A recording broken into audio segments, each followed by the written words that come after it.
안녕하세요. 부동산 현장을 말하는 공인중개사 또치 아줌마입니다. 많은 분들이 물어보시더라고요. 닉네임이 왜 또치 아줌마인지. 제가 어렸을 때 앞뒤 짱구였어요. 그래서 못생겼다고 동네 사람들이 저를 부를 때 또치라고 불렀어요.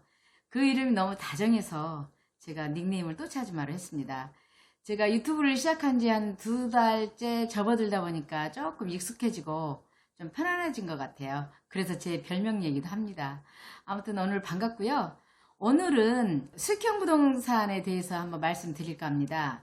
수익형 부동산 하면은 대표적인 게 상가 오피스텔이잖아요. 그래서 마곡 상가에 대해서 말씀을 드려볼까 합니다. 지난주에 상담 받으신 두 팀이 너무 인상적이어서 말씀드릴까 합니다. 본론을 말씀드리기 전에 에피소드로 들어주시면 될 것 같아요.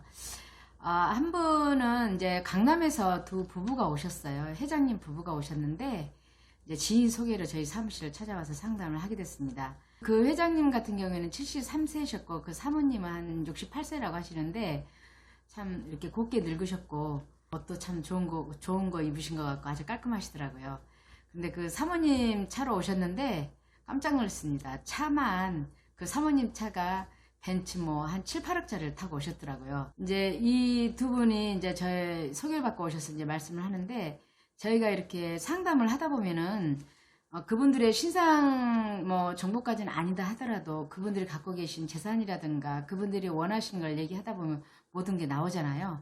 그분들은 이제 마곡지구에 한 10여 년 전부터 와서 투자를 하고 싶으셨는데 기회를 놓치셨고 너무 늦지 않았나? 그렇지만 지금이라도 오신 거죠. 그래서 그분들이 찾는 물건은 상가 아니면 빌딩이었는데 한 200억 정도를 찾으셨습니다. 그래서 그분들하고 쭉 얘기를 하다 보니까 현재 갖고 계신 재산이 깜짝 놀랐습니다. 강남에 빌딩만 8개가 있고 신중동역 앞에 메디칼 빌딩이 하나 있다고 합니다. 거기에도 빌딩이 하나 있고 그래서 빌딩만 한 9개 정도 되고요. 그 다음에 아파트, 강남의 아파트가 한 6, 7채가 되는데 상상 초월이더라고요. 아파트가 우리가 생각하는 일반 아파트가 아니라 최고급 아파트 있잖아요. 매매가가 한 57억 정도 하신다고 하더라고요. 갖고 계신 것들이. 그런데 더 놀라운 거는 반전세를 줬다고 합니다. 그 반전세가 보증금 20억에 5억에 대한 월세, 그렇게 해서 그 월세로 그 재산세를 냈고 보유세를 낸다고 하시더라고요. 그런 게 한 6, 7개가 되고 빌딩이 뭐 9개가 되고 그 다음에 자제분들은 미국에서 이제 다 의사로 있는데 미국에도 꽤 부동산을 갖고 계시더라고요. 그래서 제가 어림잡아서 계산을 한번 해봤죠. 계산을 해봤더니 강남의 빌딩들은 큰 대로 앞에 있는 높은 빌딩은 작은 게 한 1000억 아니면 뭐 수천억씩 하고요. 한 블럭 뒤쪽에 있는 그런 빌딩들은 한 작아야 100억, 웬만하면 2, 300억 정도 합니다. 그래서 꼬마 빌딩은 한 100억 이하를 꼬마 빌딩이라고 하잖아요. 그런 정도인데 빌딩이 9개에다가 집이 그 정도 있다면 그야말로 한 3천억, 4천억 정도 되는 자산가가 오신 거죠. 그분이 제가 이제 그 젊어서는 무슨 일을 하셨는지 되게 궁금했어요. 그래서 물어봤더니 아주 젊어서는 그 후진국 산업인 운수업을 하셨다고 하더라고요. 아주 젊어서는 잠깐 그 사업을 하고 지금까지 쭉 임대업을 했다고 합니다. 부동산 임대업을. 그래서 부동산 임대업을 해서 그 많은 부를 창출했고 근데 그렇게 많은 재산이 있는데 회장님 또 왜 또 이렇게 살아 오셨어요? 그리고 농담처럼 물어봤더니 그분은 하시는 얘기가 일을 해야만 자기가 살아있는 느낌이 들고 자기는 일을 해서 세금을 많이 내겠다고 하시더라고요. 그래서 훌륭하십니다 그랬죠. 그런 분이 계셨고 제가 이제 상담을 하다 보면은 정말 젊은 나이신데 한 60대 초반인데도 이 나이에 뭐해, 이 나이에 투자해서 뭐해 하시는 분들이 되게 많으시거든요. 근데 이 회장님 같은 경우에는 마인드 자체가 달랐습니다. 그리고 또 한 팀이 이제 제가 만났는데 그분은 40여 년 동안 초등학교 교사 생활을 하셨고요. 그리고 은퇴하셔서 지금은 연금으로 이제 생활을 하고 계시는데 이분 같은 경우에는 40년 동안 교직 생활을 계시면서 정말 청렴하게 깨끗하게 부동산 투자를 하면은 굉장히 제약시하는 그런 집안 분위기에서 투자는 전혀 안 했고 결혼하고 나서 집을 한번 샀고 지금 현재까지 이사를 딱 한 번 하셨다고 합니다. 그래서 집 한 채 갖고 계시고 현금을 좀 은행에다 넣어놓고 계시는 그런 분이 오셨습니다. 그래서 두 팀을 제가 이제 상담하면서 저 나름대로 느낀 게 참 많았습니다. 선생님으로 재직 가신 분하고 그 강남에서 오신 회장님하고는 나이가 연배가 거의 비슷하셔요. 비슷하신 두 팀인데 사시는 거에서는 두 분 다 행복하고 편안하게 사시고 계십니다. 근데 이제 우리가 인생의 가치관을 어디에 두냐에 따라서 다르겠지만 저는 이제 업이 부동산 업이다 보니까 이제 현재 부동산으로만 제가 이제 판단을 하자면 앞에 우리 말씀드린 그 회장님께서는 부동산업에 굉장히 적극적으로 투자를 하셨고 열심히 투자를 하신 거죠. 그래서 지금까지 부를 창출했고 연세가 있으시지만 앞으로 한 10년 동안은 부동산업에 종사하시면서 일을 하시겠다고 그런 말씀을 하셨고 그래서 그렇게 열심히 일하시는 그 모습에 저는 굉장히 큰 박수를 보냈고요. 그 다음에 두 번째 오신 우리 선생님 부부는 굉장히 행복하게 사시고 편안하게 사시고 문화생활을 즐기시고 그러고 사십니다. 그 삶도 참 존경합니다. 그렇지만은 이제 부동산으로 봤을 때는 우리 선생님 같은 경우에는 서울 시내에 집 한 채 딱 하나 갖고 계신 거고 현금을 보유하고 계신 거죠. 그래서 상담하기를 저는 우리 선생님한테는 수익형 부동산을 권해드렸습니다. 그래서 더욱더 안정적인 삶을 사시는데 보탬이 되면 어떨까 하고 권해드렸는데요. 제가 이제 두 팀을 보면서 그러면 우리는 어떻게 살아야 될까? 특히 이제 부동산 업에 종사하는 나나 아니면 부동산에 관심 있는 여러분이나 어떻게 사는 게 현명하고 지혜롭게 사는 것인지를 제가 이제 깊이 있게 한번 생각해 봤습니다. 초저금리 시대에 제가 지금 살고 있는데 은행 기준금리가 0.75%에서 더 다운되는 그런 시대에 살고 있지 않습니까? 그런데 이제 정부에서는 주택시장, 특히 아파트 시장에 대출과 더불어서 많은 규제를 하다 보니까 지금 그 돈이 어디 갈 데가 없지 않습니까? 그래서 많은 분들이 수익형 부동산에 눈을 돌리고 있습니다. 손님들하고 이게 상담을 해보다 보면 어떤 우리 손님이 그러시더라고요. 은행에 돈을 넣는 거는 죽어가고 있는 돈이라고 말씀을 하시더라고요. 그래서 저는 절대적으로 그 말에 공감합니다. 그러면 오늘은 좋은 상가의 요건은 무엇일까를 제가 한번 생각을 해봤습니다. 그래서 제가 세 가지로 분류를 했습니다. 첫 번째, 현재 가치가 있는 곳. 두 번째, 미래 가치가 있는 것. 세 번째, 배우지가 넓고 두터운 것. 이것이 가장 좋은 상가라고 저는 판단을 합니다. 그럼 제가 풀어서 한번 얘기해 볼게요. 현재가 가치가 있는 상가는 어디일까요? 우리가 흔히 아는 입지가 좋은 것이겠죠. 입지하면은 역세권, 코너 상가, 그 다음에 전면이 넓은 상가, 유동인구가 많은 상가, 임대 수익률이 높은 상가, 그 다음에 적정 평수가 분양받는 상가 이렇게 볼 수가 있을 것 같은데요. 적정 평수라고 하면은 이제 1층 같은 경우에는 15평은 기본적으로 돼야 된다고 저는 생각합니다. 왜냐면요. 프랜차이즈나 웬만한 곳에서는 기본적으로 편의점도 마찬가지고요. 15평 이상이 돼야만 그들이 원하는 평수예요. 그런데 마곡지구도 그런 게 많습니다. 이제 분양가가 높아지다 보니까 그 한 호실당 가격이 너무 이렇게 커지니까 시행사에서 평수를 아주 작게 잘라요. 10평 정도로 잘라서 이렇게 막 분양을 하거든요.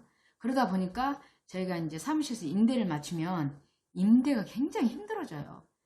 10평짜리로 필요로 하는 업종은 한계가 있거든요. 부동산이라든가 네일아트라든가 이런 거는 10평 정도로 충분하지만 식당 같은 경우에는 10평 가지고는 도저히 식당을 개업을 할 수가 없어요. 예를 들어서 김밥집이 되더라도 주방이 들어가야 되고 탁자가 개수가 맞는 적정한 탁자 있어 그 회전율이 어느 정도 맞아야만이 그게 적정하고 효율적인 거잖아요. 그러다 보니까 10평은 임대가 힘들어요.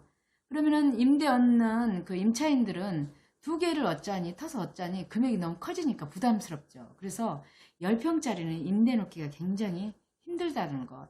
그 다음에 두 번째, 2층은 기본적으로 식당이라든가 이런 게 많이 들어오는데 식당이 원하는 평수는 기본적 평수가 23평에서 25평이에요.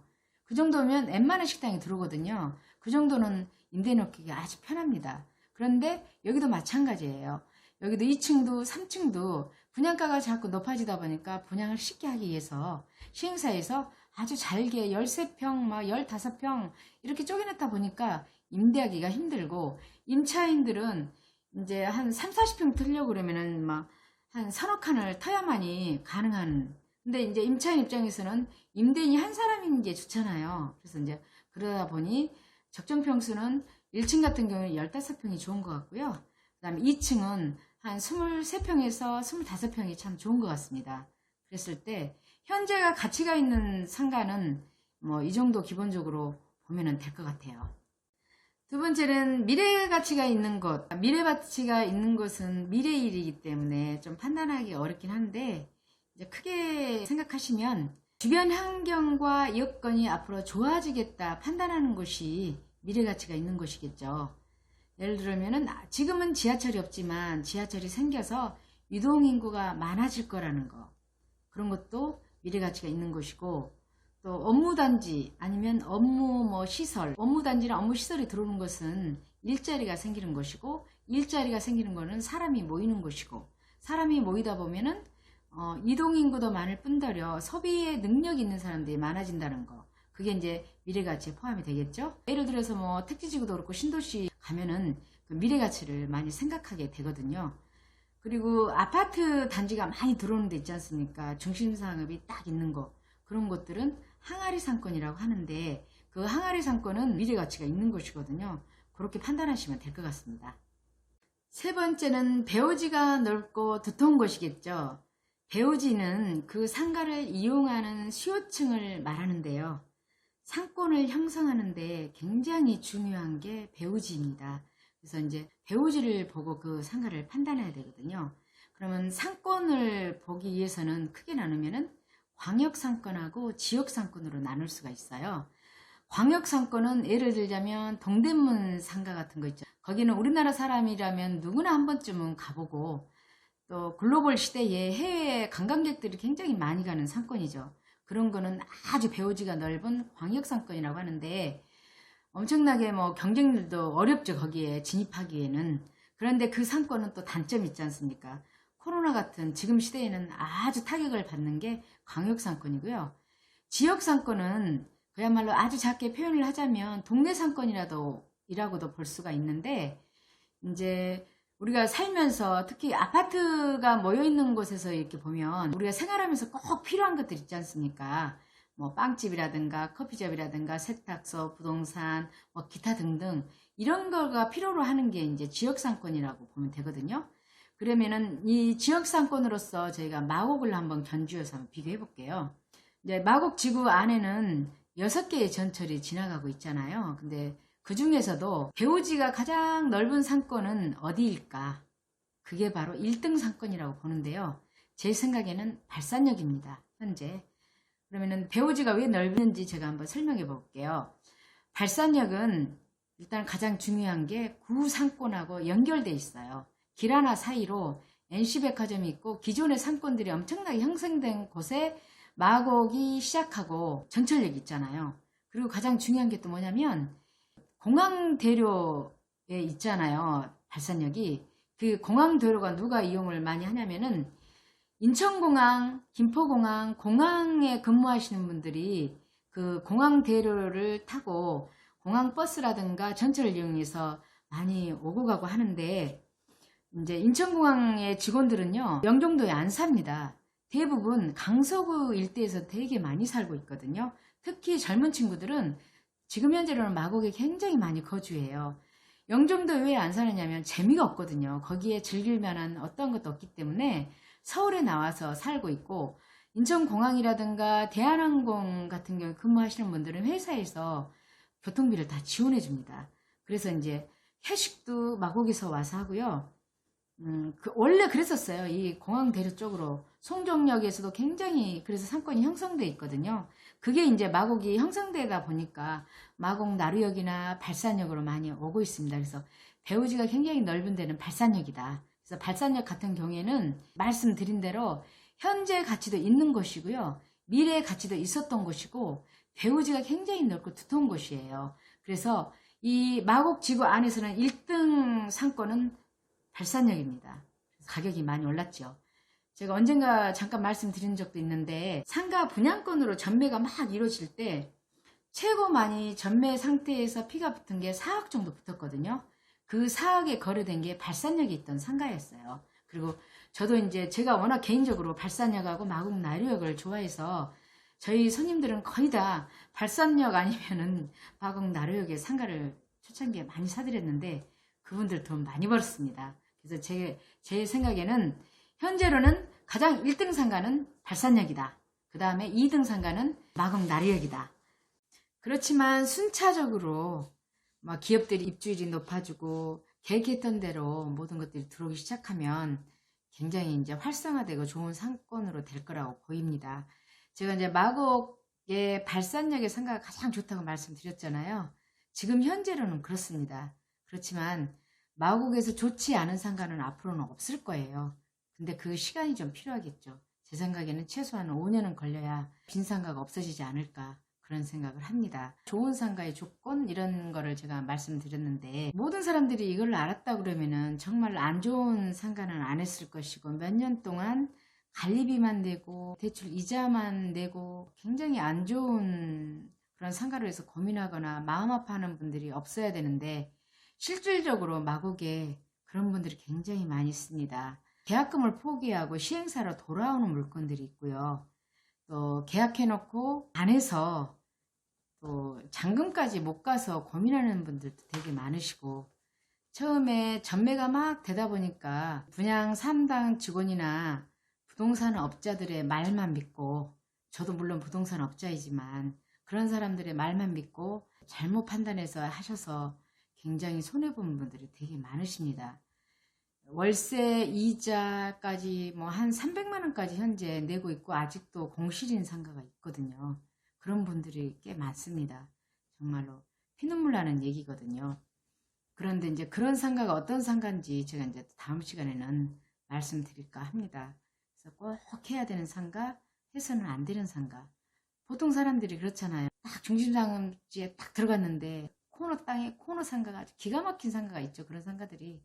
근데 그건 누가 어떻게 했을까? 어떻게 해서 저런 상가를 했을까? 그런 생각 혹시 안 하십니까? 저는 그런 생각 가끔 하거든요. 제가 처음에 말씀드렸던 그 회장님 있잖아요. 그 회장님은 자기 경험에 의해서 정말 많은 좋은 물건들을 하셨는데 이번에 오셔서 200억짜리를 찾으시더라고요. 빌딩도 괜찮고 상가도 괜찮고 찾으시거든요. 그래서 여러분이나 저나 열심히 일해서 저희들도 어디 가서 한 200억짜리, 100억짜리 빌딩 사는 사람들이 됐으면 합니다. 오늘은 여기까지 하고요. 다음 주에 또 뵙겠습니다. 감사합니다.